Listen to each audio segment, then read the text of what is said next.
Dr. Shenkman, what role does exercise play in heart disease and stroke prevention? And is this a proven thing, or is this just something that's just generally, believed? Or how much proof is there that exercise makes a difference? And how much exercise do we really need to do? Do we have to be, really intense, or could we just do a light jog a few days a week? What are your thoughts on this? I think there's definitely a proven link between exercise and cardiovascular risk. The recommendation is for 30 minutes of moderate to intense exercise 5 days a week. Ideally, probably more than that. But again, most people in this country aren't doing anything anywhere near that. But there definitely is a link between exercise and cardiovascular risk. And can you just take a brisk walk? Can you take a 90-minute walk every day? Is that exercise, or it has to literally be aerobic where you get your heart up? Well, it should be something where you're getting your heart rate up. And for some people, that may be a brisk walk. That may do the trick. Okay. Well, can I just yes. pipe in there? Sure. I don't know how many of our young people are listening today, Steve, but I would just make a pitch for everyone to listen to what Dr. Shenkman just said. I actually had to give a lecture last week about diet and exercise together, and I was just so disappointed to read that the recommendations that she just said have been out there. We had people in the White House with the 2 administrations ago. Let's move. That stuff is still actually on the White House archive, but nobody's doing it. And the number of people who are young and exercising is around 25%. And the number of people who are military ready is incredibly low in this country.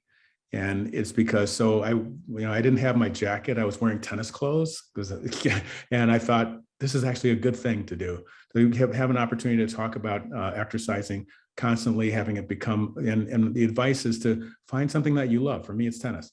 And so find something that you love, and you will, like Dr. Shenkman, do more than what's required because you're enjoying what you're doing. It gives you the endorphins and gives you the endurance to do hard jobs like medicine.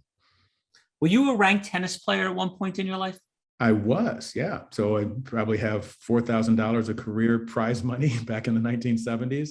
I'm actually at my coach's house. I hired my old professional mixed doubles partner as my tennis coach now. And so I come out here and she yells at me again, I have a really good time.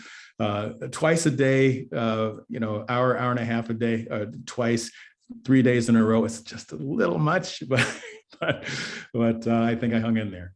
Great. What about salt? In other words, I take sugar very seriously, and I totally understand when people talk about sugar. I never have high fructose. I avoid sugar completely, and it's in my mind to avoid sugar.